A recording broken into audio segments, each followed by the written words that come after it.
Oke, selamat pagi. Assalamualaikum warahmatullahi wabarakatuh. Salam sejahtera buat kita semuanya.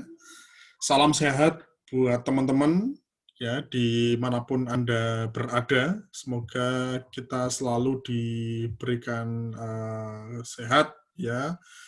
Bersyukur dengan kondisi yang ada sekarang ya, dan sama-sama terus kita berdoa semoga segala sesuatunya lebih baik di masa yang akan datang.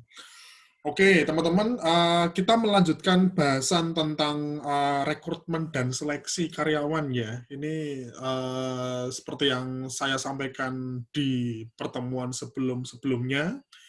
Ini prospek kerja yang cukup cerah bagi lulusan psikologi, terutama yang di jalurnya psikologi industri. Dan besok kalau misalnya teman-teman pengen berkarir di bidang ke-HRD-an, ini yang perlu dicermati, yang perlu dipahami, bahwa HRD ini bidangnya banyak ya. Kemarin saya catat ada sekitar 4-5 bidang pekerjaan HRD, dan itu nanti tergantung dari kondisi situasi perusahaannya. Nah, yang kita bahas ya di mata kuliah ini khusus mengenai prospek kerja di bidang rekrutmen dan seleksi, teman-teman. Seperti yang saya sampaikan sebelumnya, kalau misalnya teman-teman nanti melamar di bagian rekrutmen seleksi, ya staff rekrutmen, recruiter misalnya, itu kurang lebih tanggung jawabnya itu akan bertanggung jawab untuk menyediakan calon tenaga kerja. Jadi mulai dari proses pencarian calon, ya, memberikan informasi lowongan, kemudian sampai melakukan seleksi, kemudian memilih beberapa kandidat yang paling sesuai dengan kualifikasi, paling sesuai dengan kriteria. Nah, kemarin kita bahas bahwa job deskripsi dan job spesifikasi itu mempunyai peranan yang sangat penting ya dalam kegiatan rekrutmen dan seleksi, karena dengan adanya job desk dan job spec ya, itu teman-teman punya pedoman. Nah, punya standar untuk mencari kualifikasi atau kriteria calon karyawan yang diinginkan perusahaan. Makanya dengan spesifikasi jabatannya itu menjadi yang menjadi standar bagi kita ya untuk nantinya melakukan seleksi karyawan. Nah, kali ini saya akan membahas tentang metode dalam proses rekrutmen. Jadi seperti yang saya sampaikan sebelumnya, memang mencari calon karyawan itu gampang-gampang susah ya. Susah-susah gampang. Kalau pas dapat, pas sesuai dengan kriteria, ya alhamdulillah dapat. Tapi ketika kita mencari terus susah ya, yang sesuai dengan kriteria tidak ada, tentu pada akhirnya menimbulkan permasalahan tersendiri. Nah, ini bagi teman-teman yang besok pengen kerja di rekrutmen, ini tantangan yang harus Anda hadapi ya di lapangan. Dan seperti yang saya sampaikan di awal, teman-teman kan program kerjanya tuh biasanya 1 bulan kalau di kegiatan rekrutmen seleksi ya. Jadi kalau misalnya di tiap bulan atau akhir bulan Anda mendapatkan surat ya, form terkait dengan jumlah kebutuhan karyawan yang harus dicari. Nah, targetnya biasanya 1 bulan ke depan, teman-teman. Ini yang perlu dipahami bahwa setiap perusahaan, setiap bulannya, itu punya kebutuhan karyawan yang sangat berbeda. Jadi bisa aja sedikit, bisa aja banyak. Bisa aja cuma 1-3 calon karyawan, tapi juga bisa di atas 10 karyawan, bahkan di atas 50 karyawan. Sehingga dengan kondisi tersebut mempengaruhi metode yang akan kita pilih, teman-teman. Nah, seperti yang saya sampaikan sebelumnya, ya kondisi perusahaan bisa berbeda-beda ya, tiap perusahaan ya. Kalau misalnya ada satu perusahaan yang di setiap bulannya itu kebutuhan karyawan ya cuma satu, cuma dua, itu mudah bagi Anda. Tapi kalau sudah sampai 50 lebih, ya ini menjadi PR kita. Makanya terkadang ya ada perusahaan yang HRD-nya generalis, ada yang HRD-nya spesialis ya. Seperti yang saya sampaikan sebelumnya, ada yang semua bidang dikerjakan, ini kan artinya kan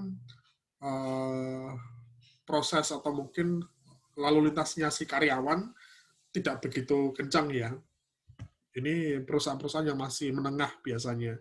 Tapi nek perusahaan yang sudah besar, sudah punya banyak cabang, itu ada kemungkinan akan banyak kebutuhan karyawan di tiap bulannya.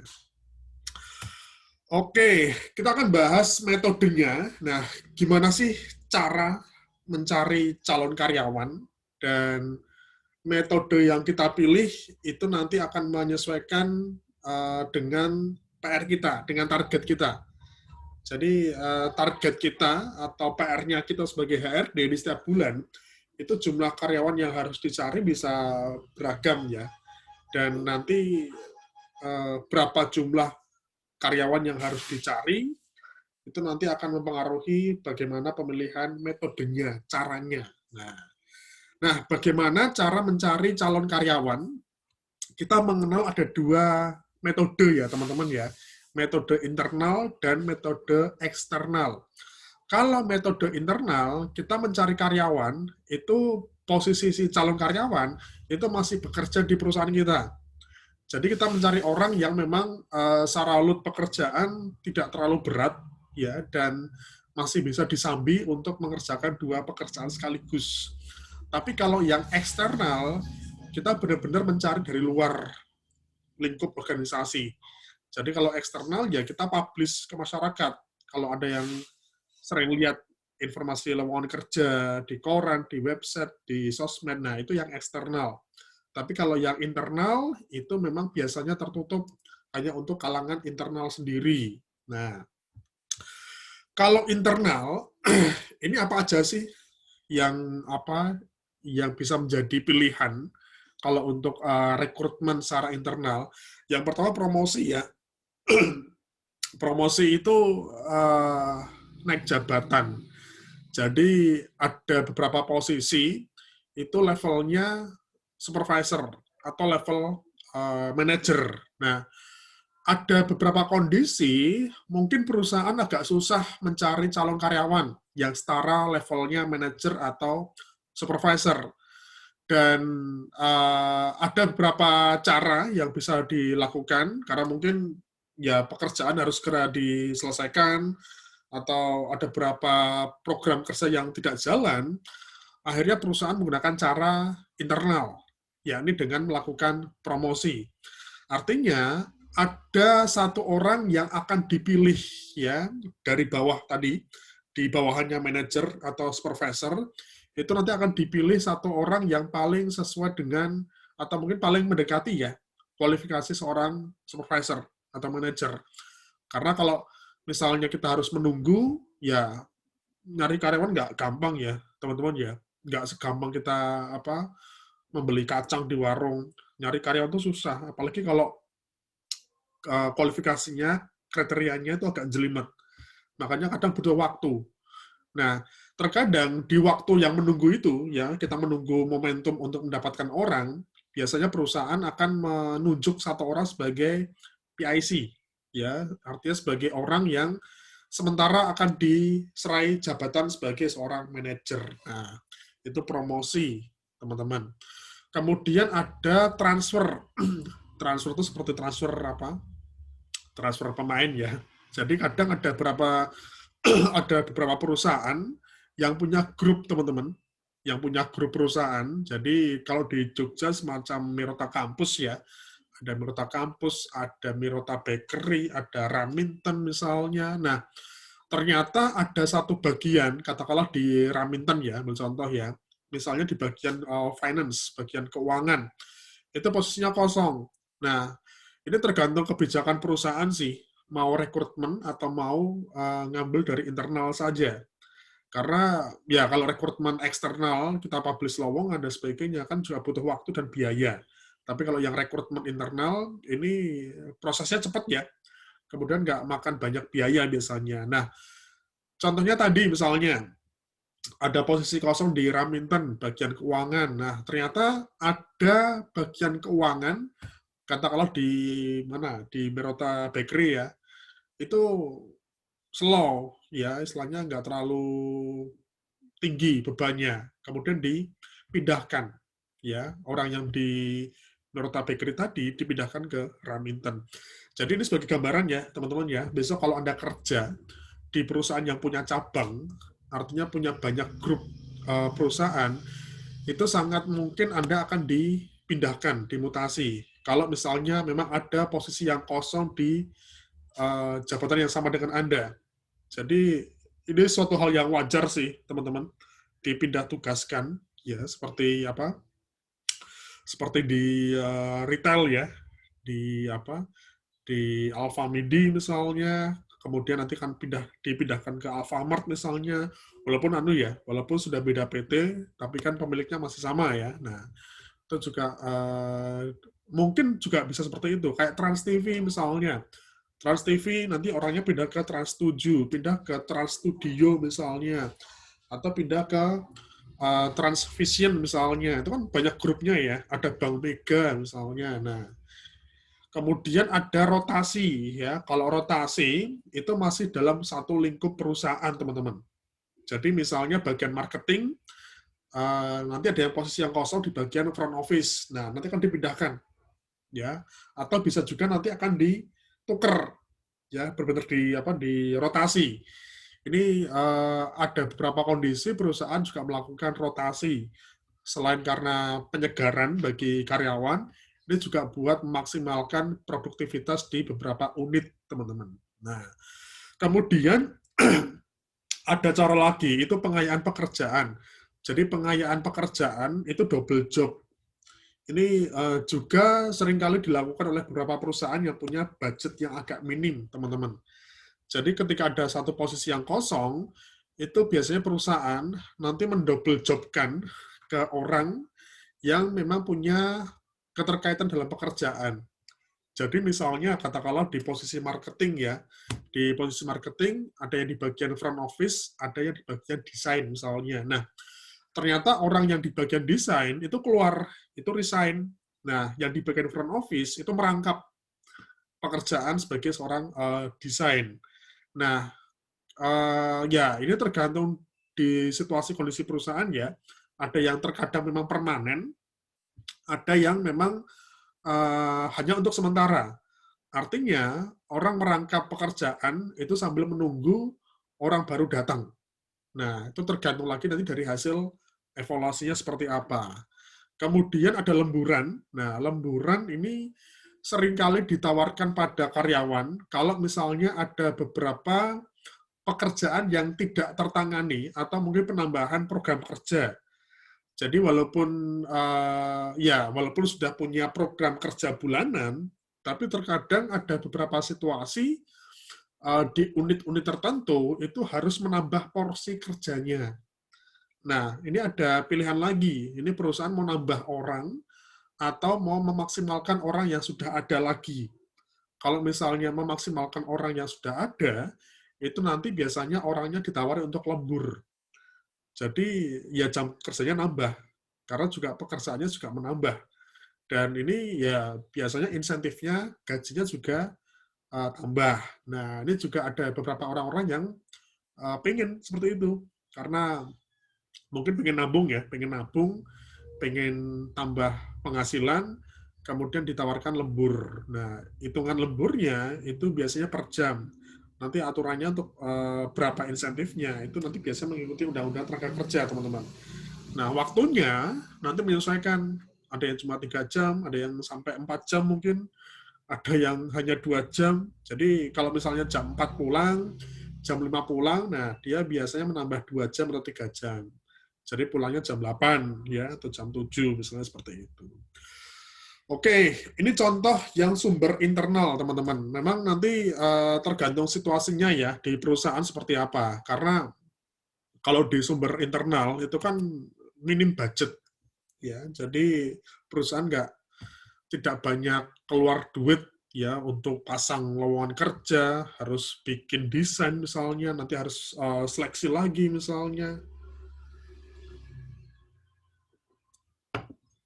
Nah, ini tentu ada plus minusnya ya, teman-teman ya. Apakah rekrutmen internal atau rekrutmen eksternal? Kalau rekrutmen internal, memang plusnya itu adaptasi si karyawan itu cepat. Karena ya dia orang perusahaan juga kan, istilahnya orang perusahaan sendiri. Dan dia sudah tahu situasi kondisi pekerjaan di perusahaan tersebut. Sehingga adaptasinya tidak terlalu lama. Berbeda dengan orang luar. Ya, kalau kita ngerekrut dari luar perusahaan, dia butuh adaptasi kan, butuh mempelajari iklim organisasinya, butuh istilahnya berkomunikasi dengan teman-teman yang baru misalnya. Tapi kalau dia orang lama, tentu tidak banyak adaptasi ya. Kemudian ini juga bisa memicu semangat kerja yang lebih baik. Ada faktor burnout di situ, ada faktor kebosanan, kejenuhan. Ketika orang diberikan suatu tantangan baru, misalnya pekerjaan yang lebih menantang atau double job misalnya, itu beberapa kondisi itu bisa membuat si karyawan lebih semangat ya dalam kerjanya. Kemudian ada plus ada minusnya. Yang pertama tentu juga bisa menimbulkan kecemburuan. Ya, ini seringkali terjadi pas proses promosi. Kalau pas proses promosi itu kan tentu ada pengukurannya ya. Nah, biasanya orang yang terpilih ya itu orang yang menurut perusahaan itu yang paling sesuai, paling mendekati dengan kriteria. Nah, biasanya akan muncul kecemburuan ya bagi yang lain, apalagi kalau yang terpilih itu orang-orang baru biasanya. Orang baru kok udah kepilih jadi manajer ya, ini banyak orang lama kok nggak diperhatikan misalnya. Nah, ini kembali ke sudut pandang lagi, perusahaannya seperti apa. Kemudian bisa aja mungkin bisa menghambat ide baru ya, karena karena orang lama dia nggak punya pengalaman di tempat-tempat sebelumnya, jadi inovasi atau mungkin ide yang disampaikan di pekerjaan ya itu saja. Tapi kalau misalnya kita ngambil orang dari luar, bisa aja dia pernah bekerja di perusahaan tertentu yang idenya itu bisa digunakan untuk kita, teman-teman. Jadi misalnya katakanlah perusahaan Anda merekrut karyawan bekas Pertamina misalnya. Nah, dia akan membagikan pengalamannya kan. Kerja di Pertamina seperti apa, sistem kerjanya seperti apa, kompensasinya seperti apa. Nah, itu beberapa kondisi bisa meningkatkan ide ya, bisa muncul ide baru. Nah, seperti itu. Kemudian minusnya yang lain itu terkadang budaya kerja. Ya, budaya kerjanya kadang ya sama aja. Karena orang yang dipekerjakan di posisi yang baru itu orang yang sama. Karena dia sudah bekerja di perusahaan yang sama, jadi ya budaya kerjanya tentu tidak terlalu mengalami perubahan yang signifikan ya. Nah, seperti itu.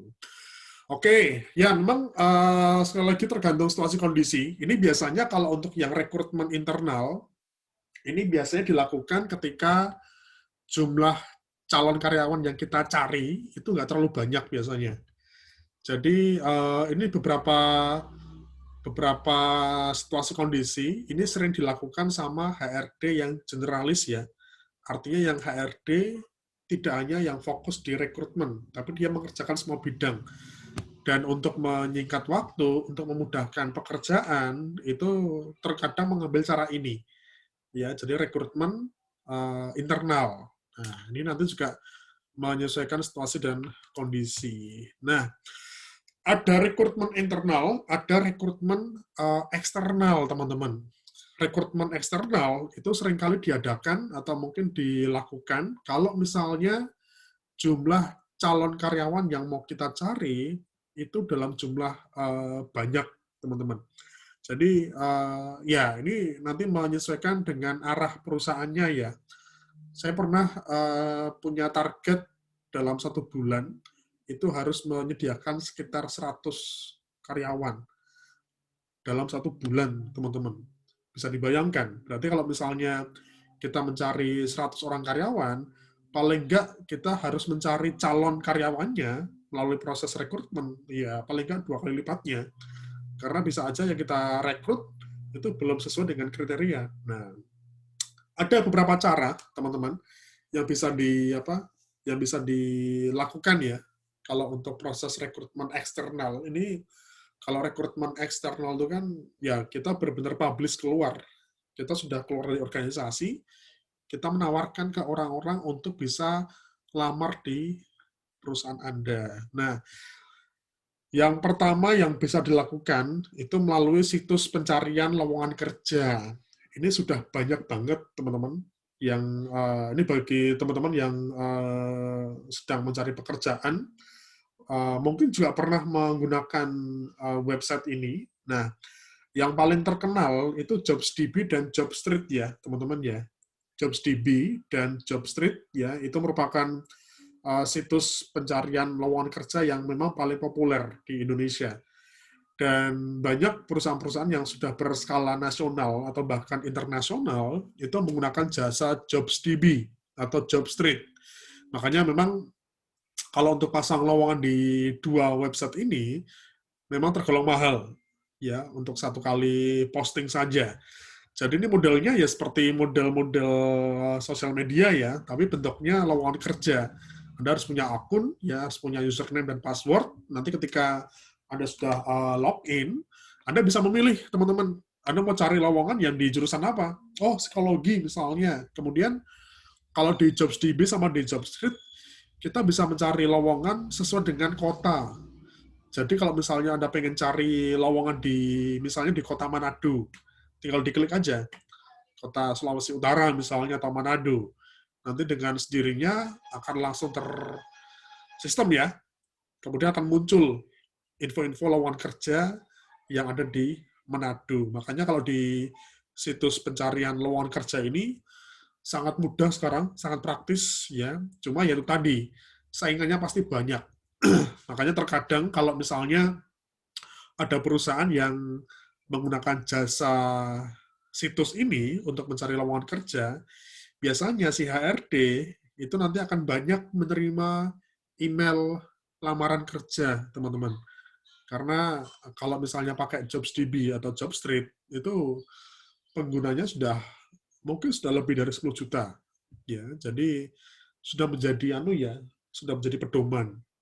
Kemudian kalau untuk website yang lain, ini skalanya lebih ke skala lokal biasanya, teman-teman. Ke Jakarta, atau mungkin ke Jabodetabek ya misalnya, seperti Kompas Karir, Job Indo, Pos Kerja, dan sebagainya. Kemudian ada juga beberapa situs pencarian lowongan kerja yang hanya di daerah ya. Misalnya di Semarang, di Solo, ya di Banyumas, ya itu juga ada. Ya. Oke, ini contoh tampilannya, teman-teman. Contoh tampilan JobsDB. Jadi kalau misalnya teman-teman mau cari lowongan kerja, ya wes Anda bikin bikin akun, ya nanti tinggal dimasukkan. Anda mau cari perusahaannya, mau cari lokasinya, mau menentukan range gajinya, istilahnya mau mencari pekerjaan dengan gaji tertentu, atau mau seperti apa. Nanti akan langsung muncul di situ, teman-teman. Tinggal dipilih nanti. Oke, nah selain di situs pencarian lowongan kerja, ini juga menjadi salah satu metode yang sampai sekarang masih dilakukan juga oleh beberapa perusahaan, itu menggunakan koran, teman-teman. Koran biasanya hari Sabtu ya, hari Sabtu itu banyak memuat informasi lowongan kerja. Nah, kalau yang paling populer ya sudah pasti Kompas. Ya, Kompas itu koran yang bisa dikatakan koran yang cukup populer, sangat populer di Indonesia, dan sepertinya menjadi koran yang termahal ya di Jogja, di Indonesia. Saya lupa berapa harganya.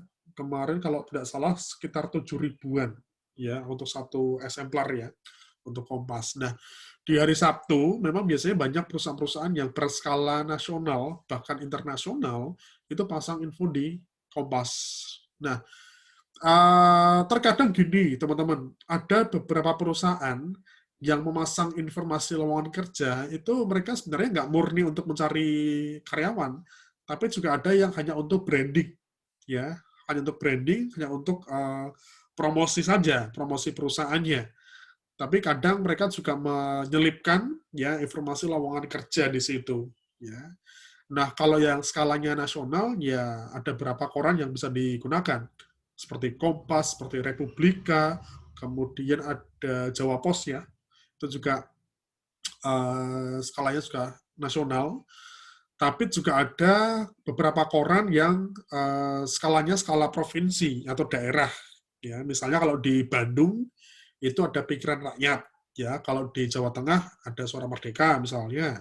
Terus kalau di Jogja itu ada Kedaulatan Rakyat misalnya. Nah, ini juga tergantung kanunya, tergantung segmentasinya. Karena yang perlu dipahami bahwa masing-masing pembaca surat kabar itu segmentasinya berbeda-beda. Kalau misalnya Kompas, ya itu biasanya eksekutif muda, ya. Bos-bos perusahaan bahasanya Kompas biasanya. Kalau untuk yang masyarakat menengah, ya kalau di Jogja ya KR ya, Kedaulatan Rakyat. Ya kalau KR di Jogja itu menyentuh hampir semua lapisan, teman-teman. Kemudian kalau di Jawa Tengah ya Suara Merdeka. Nah, ini tergantung Anda perusahaannya penempatannya di mana. Kalau misalnya perusahaan penempatannya di Jawa Tengah, ya kenapa enggak Anda masang informasi loker di Suara Merdeka misalnya. Kalau penempatannya di Jogja, ya wes pakai KR aja. Nah, itu juga perlu diperhatikan bahwa meskipun koran ini udah jadul ya, tapi juga masih banyak kok perusahaan yang menggunakan jasa koran ya sebagai tempat untuk menginformasikan lowongan kerjanya. Nah, oke, ada koran, ada media televisi. Nah, ini biasanya kalau butuh banyak karyawan dan budgetnya banyak biasanya itu kadang beberapa apa stasiun televisi itu memanfaatkan momentumnya, mereka stasiun TV, terus mereka juga kadang promosi terkait dengan informasi lowongan kerja, bisa krunya, bisa news apa newscasternya misalnya. Nah itu seringkali ini contohnya Trans TV ya sama Trans 7. Oke, nah ini beberapa contoh yang lain teman-teman. Jadi terkadang juga ada beberapa perusahaan, ini sekali lagi memang tergantung segmentasinya ya. Anda cari karyawannya, itu jurusannya apa? S1, S2, SMP, SMA, atau mungkin SD. Nah, dilihat, memang ada beberapa informasi lowongan kerja, itu ditempelnya, itu justru di tempat-tempat yang banyak dilihat oleh masyarakat menengah ya. Di pos kamling, di tiang listrik misalnya, atau mungkin di tiang traffic light ya, itu juga kadang ada. Jadi, ya sampai segitunya, nyari karyawan, nyari calon karyawan, karena ini ya tergantung dari segmentasinya. Kalau misalnya, mohon maaf, Anda mencari supir misalnya, mencari sopir lulusan SMP misalnya, ya nggak mungkin dong Anda pasang di situs pencarian informasi lowongan kerja, karena mungkin bagi orang-orang yang menengah ke bawah, mereka tentu nggak paham mencari informasi di website tersebut. Mereka lebih paham mencari informasi di media-media publik, ya, di mading RT, RW, kantor kelurahan misalnya. Nah, ini juga bisa menjadi pilihan buat teman-teman. Makanya kan pemilihan apa metode rekrutmen itu juga menyesuaikan kan. Ini yang mau dicari siapa ini? Lulusannya apa nih? Kalau misalnya S2 ya sudah berpengalaman misalnya manajer misalnya ya di Kompas mungkin cocok. Karena yang Anda cari manajer loh ini, bukan seorang staff loh ini. Nah, ini juga perlu diperhatikan. Oke, ini yang juga lagi sedang di apa ya, sedang tren juga ya bahwa sekarang modelnya kampus universitas atau sekolah ya SMA SMK itu jemput bola ya. Jadi bukannya lulusan mahasiswa, lulusan kampus atau sekolah yang mencari pekerjaan, tapi justru sekarang banyak perusahaan yang mendatangi kampus, mendatangi sekolah untuk langsung merekrut calon tenaga kerja melalui pusat karirnya kampus. Ya, ini ada beberapa contoh ya di Mercu Buana juga sudah ada ya di Career Center. Jadi biasanya masing-masing kampus nanti ada MOU, ada kerjasama dengan beberapa perusahaan untuk menempatkan si lulusannya untuk kerja di perusahaan-perusahaan tertentu. Jadi tergantung MOU-nya ya, tergantung model kerjasamanya seperti apa. Ada yang kerjasamanya hanya sebatas pemberian informasi lowongan kerja. Ada yang kerjasamanya mengadakan job fair misalnya, atau kampus hiring. Jadi perusahaan datang ke kampus, kemudian melakukan rekrutmen langsung di kampus. Dan kita nanti dari pihak kampus, dari pihak universitas, itu tinggal menginformasikan ke para lulusan. Ya, oke, ini punya kita ya di Career Center UMBY. Ini mungkin situs sudah 2 tahun yang lalu, teman-teman. Sekarang lebih baru ya, lebih update ya. Teman-teman juga bisa cek ya di Career Center UMBY.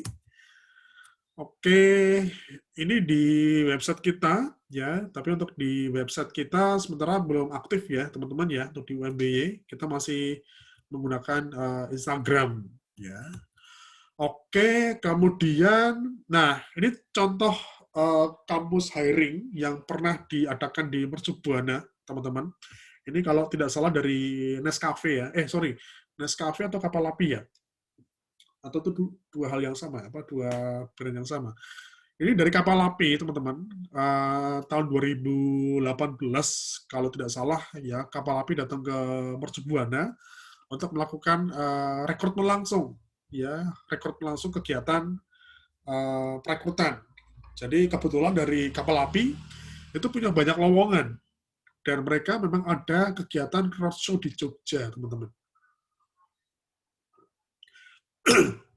Kemudian mereka mengadakan rekrutmen ya.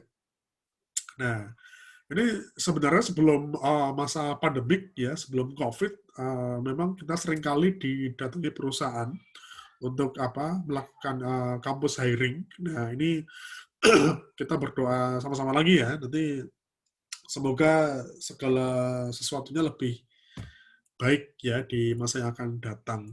Ini job fair yang pernah diadakan di tempat kita juga. Ini job fair pertama yang ada di Mercu Buana, teman-teman. Ini tahun 2016 ya, dilaksanakan di lobi kampus 1. Waktu itu animo pengunjung sangat besar ya. Ya, kita ya hampir setiap tahun kita mengadakan job fair ya sampai 2019, kemudian 2020 karena masa Covid ya kita tunda dulu kegiatannya. Kita juga belum tahu nanti akan kapan diadakan kembali. Jadi memang setiap tahun ya, teman-teman setiap tahun dan uh, ini kebetulan di tahun 2018 kita mengadakan 2 kali ya April dan Oktober. Cuma setelah itu nanti akan diadakan setiap setahun sekali saja. Oke, nah selain di kampus, kita juga bisa melalui Depnaker ya, teman-teman ya, Dinas Tenaga Kerja. Uh, Dinas Tenaga Kerja ini juga seringkali menjadi mitra bagi perusahaan yang punya atau mungkin yang memiliki kebutuhan karyawan yang sangat banyak, teman-teman. Ini biasanya di pabrik ya, yang mereka seringkali butuh banyak tenaga kerja, butuh sampai 1000-an bahkan. Ya, ini biasanya di beberapa disnaker itu nanti akan ikut membantu ya proses pelaksanaan kegiatan rekrutmennya, teman-teman.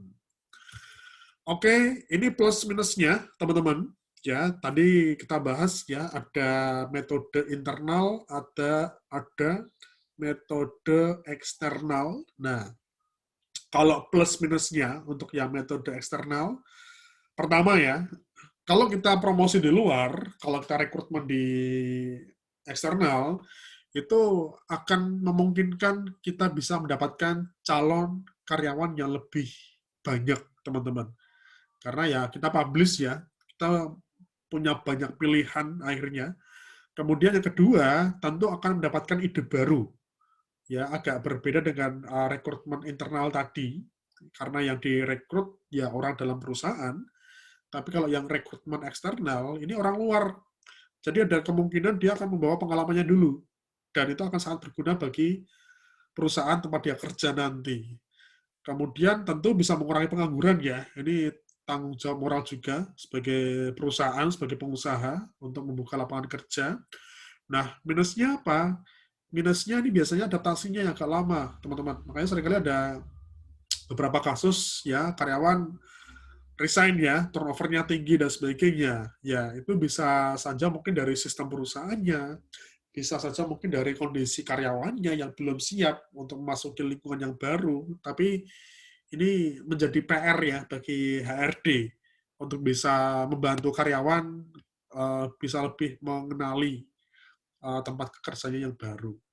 Terus yang terakhir, ya ada beberapa kondisi perusahaan atau HRD itu mengeluarkan biaya yang tidak sedikit ya untuk posting lowongan kerja, kemudian kalau misalnya kita kunjungan ke kampus, nanti harus ada akomodasi, transport, hotel, dan sebagainya. Itu juga biaya yang dikeluarkan juga harus banding dengan hasilnya, teman-teman. Ya, seperti itu. Oke, itu saja mungkin ya. Ini gambarannya tentang metode dalam rekrutmen. Ya, ini bisa dipelajari, bisa diterapkan bagi teman-teman yang nanti akan kerja di HRD dan segala sesuatunya bisa coba dievaluasi ya. Karena masing-masing metode itu juga perlu evaluasi, mana yang akan lebih efektif nantinya. Oke, gitu aja mungkin yang bisa saya sampaikan. Ya, terima kasih ya. Kita bertemu lagi di lain kesempatan ya. Semoga kita selalu diberikan kesehatan ya. Oke, terima kasih. Selamat siang. Assalamualaikum warahmatullahi wabarakatuh.